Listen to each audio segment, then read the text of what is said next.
Hi everyone, how are you? Wonderful again connecting with you for a very, very interesting and very, very brief talk about self-development and success. Well, I know I keep talking about how self-development is very important and success is probably one of the aims and goals of life besides happiness. But here now the discussion or very, very brief talk I'm going to do is about how great or how good are self-development books. There's a whole lot of self-development literature today. It's a digital world. We all have e-book readers and Kindles, and of course there are also the age-old print editions. There are hundreds and hundreds of self-development books going around in the market, and it's been like that for about more than 2-3 decades now.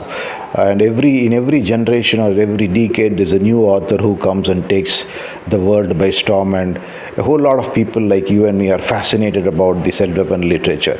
Like, for example, I can recall names like Robin Sharma, James Clear, and a whole lot of people who talk about self-development and who have a literature about self-development, who publish books on self-development, a series of books on self-development.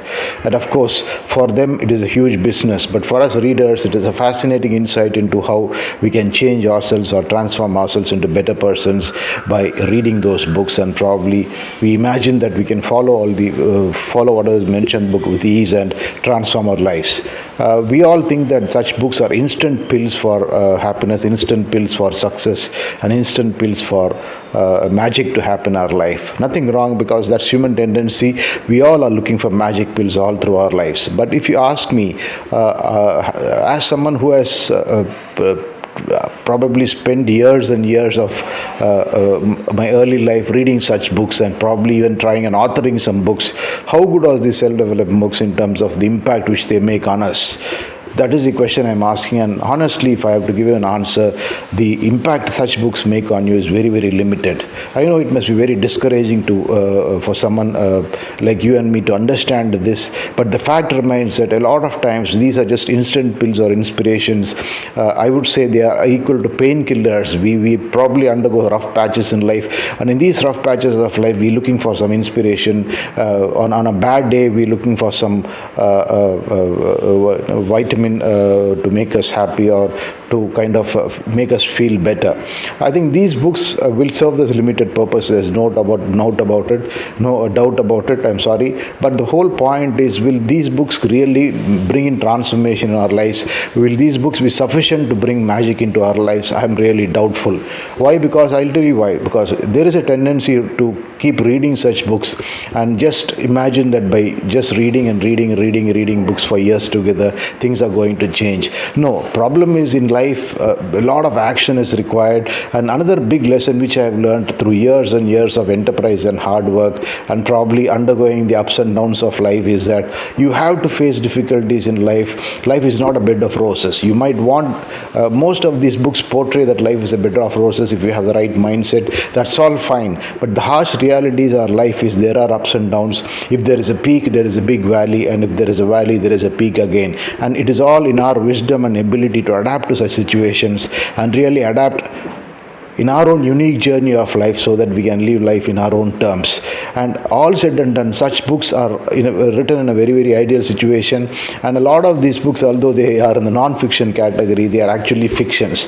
I'm not sure if you just spend some time reading Robin Sharma's books. Robin Sharma brings about all the concepts of self-development and things like that: inspiration, daily routine, powerful routines, powerful thoughts, and a whole lot of stuff like that. But end of the day, all these are just illustration or manifestation of his extremely good writing techniques, and also a lot of fiction. The characters in the books are fiction. Of course, he positions themselves as Robin Sharma himself, but it is all fiction. And in the form of fiction, non-fiction is brought to us to make us feel good and make us feel that phenomenal amount of transformation is going on around us. Yes, conceptual books like emotional intelligence and stuff like that, and how emotional intelligence can impact us in work, etc., matter as far as knowledge is concerned. And yeah, that is very, very important to understand. For example, Daniel Goleman's work on emotional intelligence has been a very, very seminal work. Similarly, the work on happiness by another author is also a very seminal work in terms of how the happiness advantage at work is important and stuff like that. So there are hundreds and hundreds of new concepts emerging emerging. There are hundreds and hundreds of books which are written after research as well. But what I'm saying is these books are all fine. These books are of a lot of informative value. But beyond that, whether just reading those books alone will change our lives, I doubt, and the impact is going to be very, very limited. And what happens is after probably reading such books for about a few years, a lot of dissonance sets in ourselves. I'm sure you also feel the same. If you have not come across that kind of dissonance, maybe if you read a few more books, you will have that dissonance coming in you. Then you'll suddenly feel that it is not worth spending hours and hours and hours of time every day and just buying more and more books and just reading them and not doing any other thing in terms of action. See, life is about action. Everything is about action. You have a setback, you need to claw back inch by inch by inch, and come back to normal life. Somebody is not doing well at home, you need to really support them, and it could be a matter of months or years. So there is a setback in terms of your job front, you need to really claw back, work very hard, find out what went wrong in the earlier assignment, pick up new assignments, and really go back to square one and again climb up the ladder.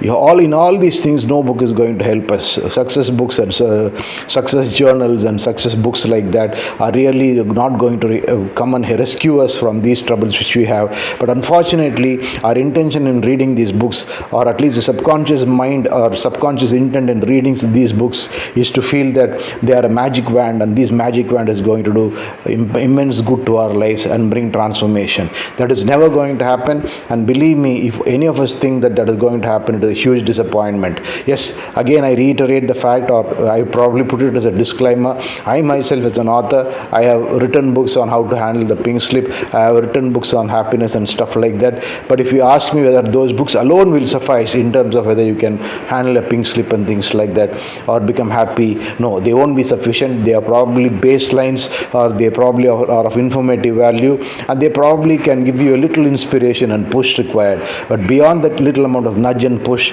what is required is extreme amount of hard work, extreme amount of persistence, and all this is actually, I would use the word customized. It is extremely unique to you.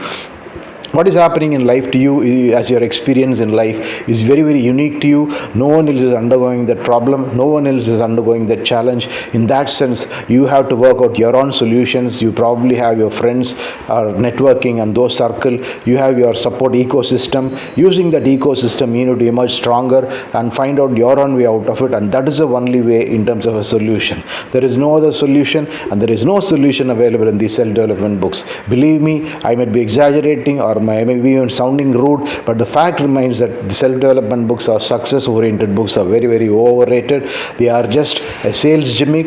End of the day, all these authors are businessmen, including me. We will probably want to make a little more money using these book sales and royalties and stuff like that. But beyond that, if you really measure in terms of how many thousands of people have lives have changed because of such books, there won't be probably more than a handful of people across the globe, irrespective of the caliber of the author. It can be Robin Sharma, it can be James Clear, or it can be one of the top class self-development authors across the globe. The fact remains that probably 10 or 20 people across the globe saw their life transform because of that book. But even in that, if you could just go down and do a bit of deep research, they might have put in hours and hours of hard work and probably burned the midnight oil to fight back their way and emerge into glory.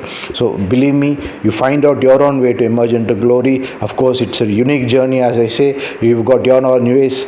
You just have to fall back on these books as a support system, nothing more. Don't spend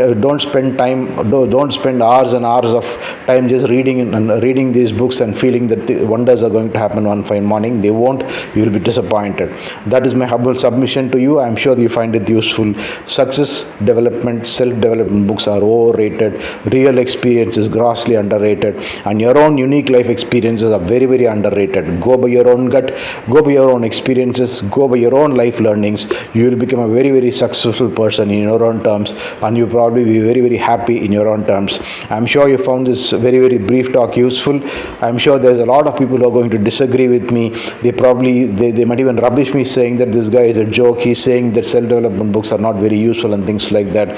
But I'm telling you out of my experience, it is the gross truth. It is probably the brutal truth that self-development as a genre is also a business venture for which the authors are wanting to benefit from. Nothing more, nothing less. Thank you. Have a wonderful year ahead. I wish you the very best. Thank you.